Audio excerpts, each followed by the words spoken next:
हर हर महादेव दर्शकों, हे दर्शकों, आज हम आपको ले चलेंगे उस यात्रा पर जहां आदि है, अनंत है और जहां पर अंत एक नई शुरुआत बन जाता है। ये कथा है महादेव की, करुणा के सागर, तप के प्रतीक और सृष्टि के संतुलन के रक्षक। जहां संसार मोह में बन जाता है, तब वैराग्य उसका मार्ग दिखाता है और उस वैराग्य का स्वरूप है महादेव, मेरे महादेव।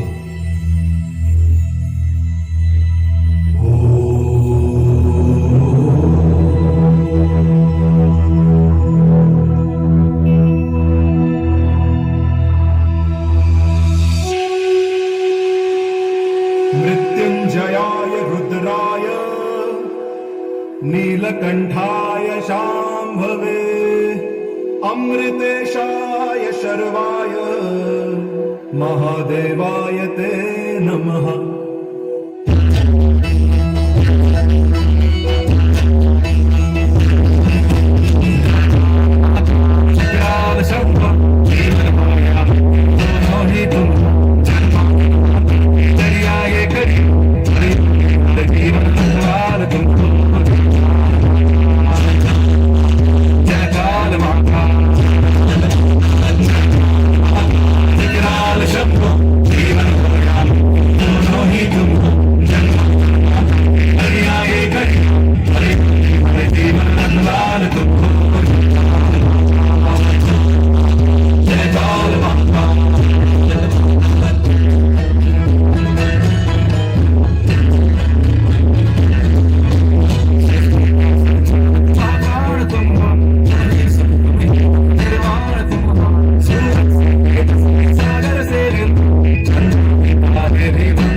नारायण नारायण।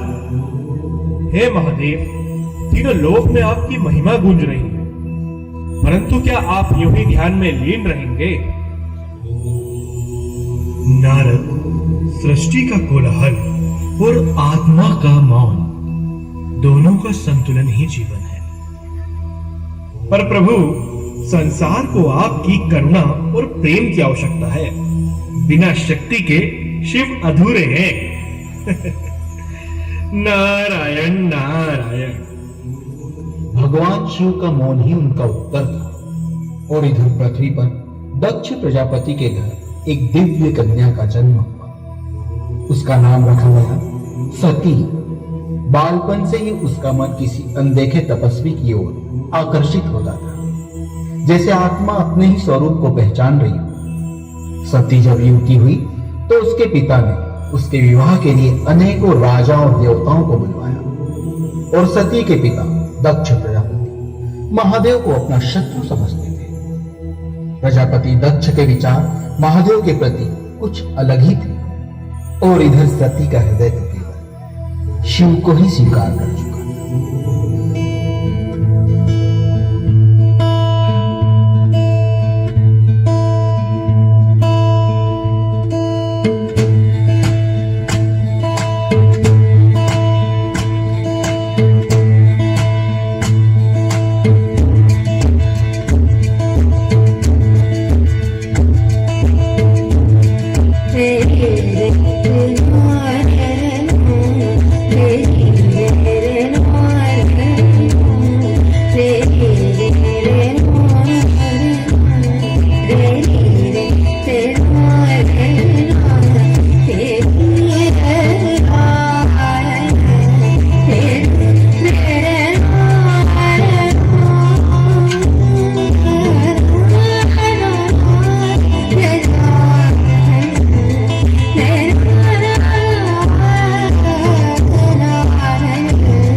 क्या प्रेम आज्ञा से होता है या आत्मा की पुकार से?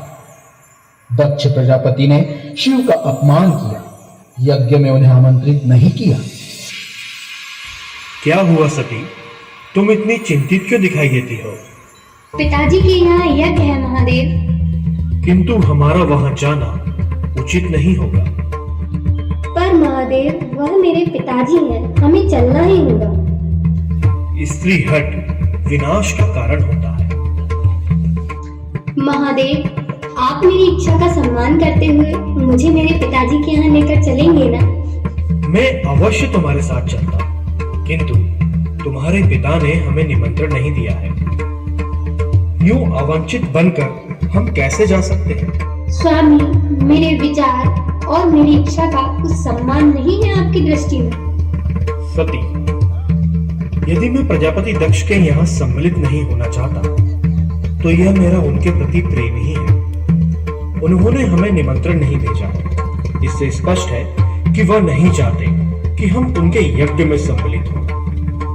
यदि हम वहां चले गए तो हमें पाकर वे क्रोधित हो सकते हैं, और सती, जिससे उनका यज्ञ सफल नहीं होगा। मैं ठहरी साधारण मनुष्य महादेव, आपके तर्क का कोई उत्तर नहीं है मेरे पास। मुझे लगता है पिताजी ने आपके प्रति मन में कोई भ्रांति पाल रखी है, जिसे हमें दूर करना चाहिए। इसीलिए हमें चलना चाहिए महादेव। सती, जो लोग बिन बुलाए दूसरों के यहाँ चले जाते हैं, उन्हें मृत्यु से भी अधिक कष्टदायक अपमान सहना पड़ता है। और सती, तुम्हें वहां नहीं जाना चाहिए। क्यों महादेव? वह तो मेरे पिता का घर है। बताइए, क्यों नहीं जाना चाहिए मुझे? क्योंकि वहां जाने से तुम्हारा अहित होगा। यदि ऐसा है तो महादेव, आप हो जाने दीजिए मेरा अहित, और आपको मेरी सौगंध, आप मेरे अहित होने के बाद ही आना। सती,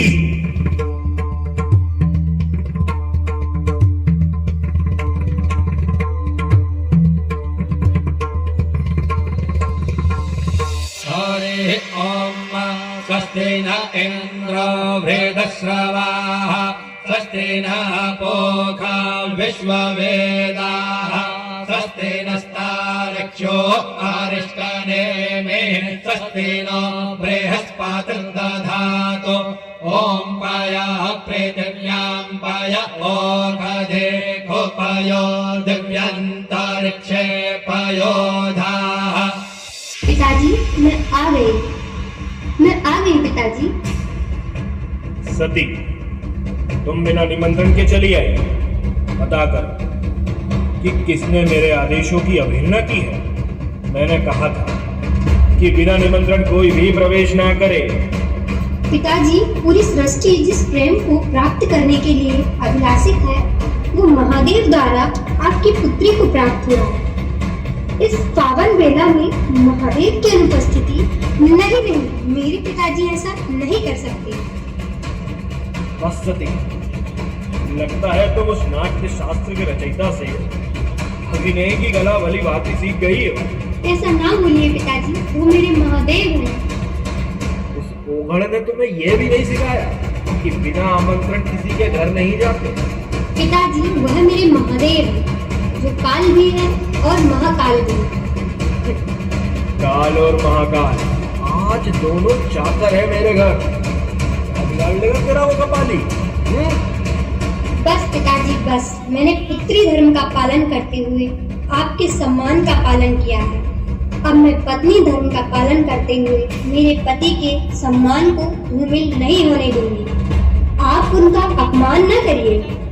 बस करो सती, तुम अपनी मर्यादा भूल रही हो। तुम्हें क्या लगता है यहाँ सब ये क्यों बैठे हुए हैं? तुम उस कपाली के मोह में यह भी भूल गई कि तुम्हारे पिता ने सृष्टि को संपत्ति का सृजन करना सिखाया है, और आज ये सभी मेरे साथ है, ना कि तुम्हारे उस पाखंडी पति के साथ। बस पिताजी, यहाँ उपस्थित सभी देवी देवता, आप सभी को महादेव के अपमान से मुक्ति कभी नहीं मिलेगी। मैं अपने महादेव को नमन करते हुए स्वयं को इस अग्निकुंड में भस्मीभूत करती हूँ।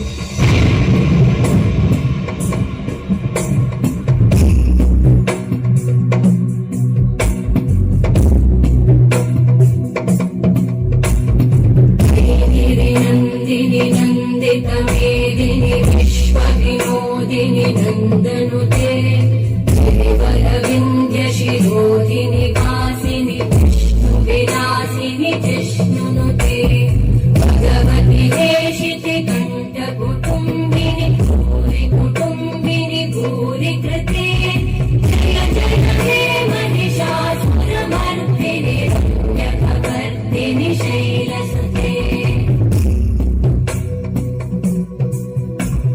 सुरवरवर्षिणि दुर्धरकर्षिणि दुर्मुखवर्षिणि वर्षरते भुवनपोषिणि शङ्करतोषिणि ब्रह्मशमोषिणि कोशरते निरोषिणि दितिसुतरोषिणि दुर्मदशोषिणि सिन्धुसुते जय जय हे महिषासुरमर्दिनि रम्यकवर्दिनि शैलसुते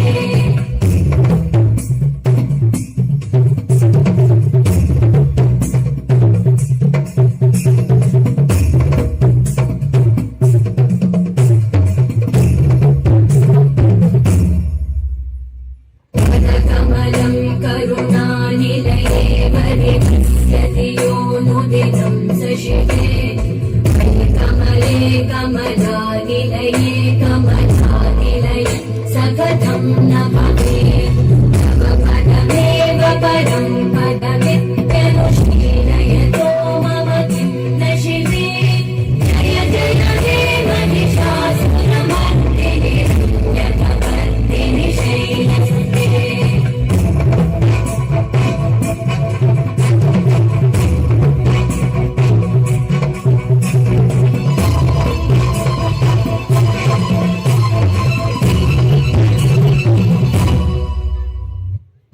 मयि दीनदयालुतया कृपयैव त्वया भवितव्यमुमे जगतो जननी कृपयासि यथासि तथानुमितासि रते चितमत्र भवत्युरलीकुरुतापमपाकुरुते जय जय हे महिषासुरमर्दिनि रम्यकवर्दिनि शैलसुते जय जय हे महिषासुरमर्दिनि रम्यकवर्दिनि शैलसुते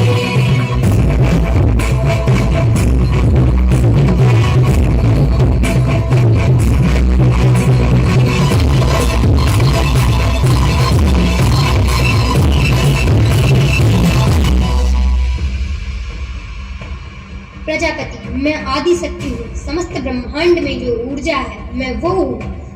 सर्वभूतों के श्वास में तपन जो है मैं वो हूँ। मनुष्य की नाभि में कुंडलिनी शक्ति मैं हूँ। ग्रह नक्षत्रों की गति मैं हूँ। विष्णु का सुदर्शन मैं हूँ। महादेव का त्रिशूल मैं हूँ। मानव कल्याण हेतु एवं महादेव से मिलन हेतु मैं तुम्हारे ग्रह में अवतरित हुई थी, किंतु तुम मेरा परिचय न पा सके और अहंकार में आकर महादेव का अपमान कर दिया। मैं तक्षण तुम्हारा वध कर सकती हूँ, लेकिन तुम इस देह के पिता हो और देह से पितृ हत्या का पाप करके मैं कर्म बंधन में नहीं बन सकती। प्रजापति, तुम्हारी अज्ञानता और अहंकार के कारण इस शरीर को त्याग रही हूँ और महादेव की क्रोध का भाजन तुम्हें बनना होगा। प्रजापति, मैं अपने महादेव को नमन करते हुए इस देह को भस्मीभूत करती हूँ। सती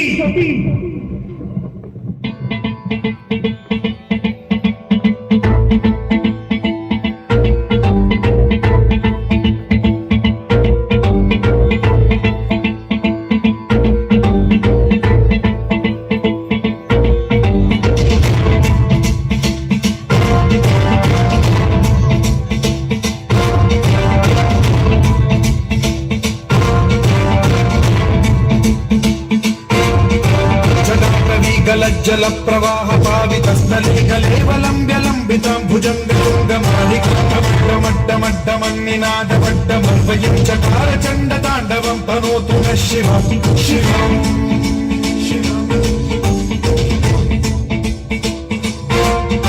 जटाकटाह सम्भ्रम भ्रमन्निलिम्ब निर्झरी विलोलवीचि वल्लरी विराजमान मूर्धनि धगद्धगज्ज्वलल्ललाटमट्टभावते किशोर चन्द्रशेखरे रचिक्षणम्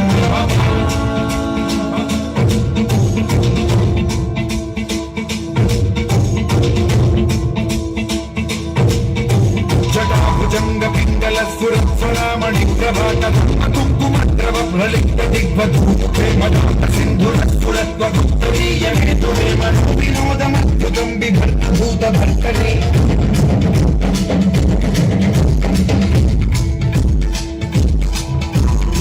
ओम नमः शिवाय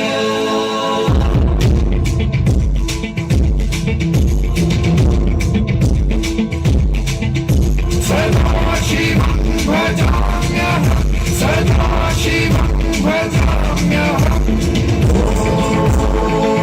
ॐ नमः शिवाय प्रफुल्ल नील पंकज प्रपंच कालिम प्रभावलंबिकंठ गंधली रुचि प्रबद्ध गंधरं स्मरच्छिदं पुरच्छिदं भवच्छिदं मथच्छिदं गजच्छिदं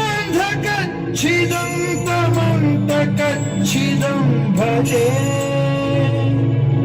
अखल्व सर्व मंगला कला कदम्ब मंजरी रस प्रवाह माधुरी विजृंभणा मधुव्रतं स्मरान्तकं पुरान्तकं भवान्तकं मघान्तकं गजान्तकान्तकान्तकं तमन्तकान्तकं भजे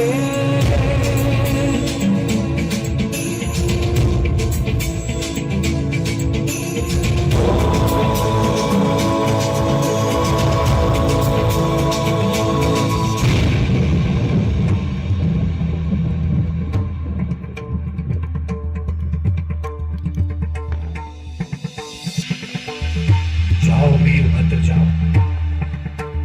विनाश कर दो, दक्ष प्रजापति के अहंकार का सर्वनाश कर दो, मिटा दो, सब कुछ मिटा दो।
महादेव का क्रोध और शोक सीमा से परे चला गया। वे सती के निष्प्राण शरीर को लेकर ब्रह्मांड में विचरण करने लगे। दिशाएं कांप उठी, धरती थर्रा गई और देवता भय से व्याकुल हो उठे। तब सृष्टि की रक्षा हेतु भगवान विष्णु आ गया है। अपने सुदर्शन चक्र से उन्होंने सती के शरीर को टुकड़ों में विभक्त किया। जहां जहां वे पावन अंग गिरे, वहां वहां शक्ति के दिव्य केंद्र बने, जिन्हें आज हम 51 शक्ति पीठों के नाम से जानते हैं। और महादेव ध्यान समाधि में लीन हो गए।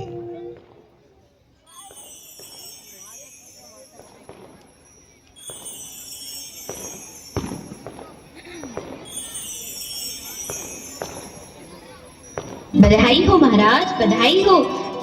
बधाई हो महाराज, बधाई हो। आपकी एक पुत्री ने जन्म लिया है। क्या कहा?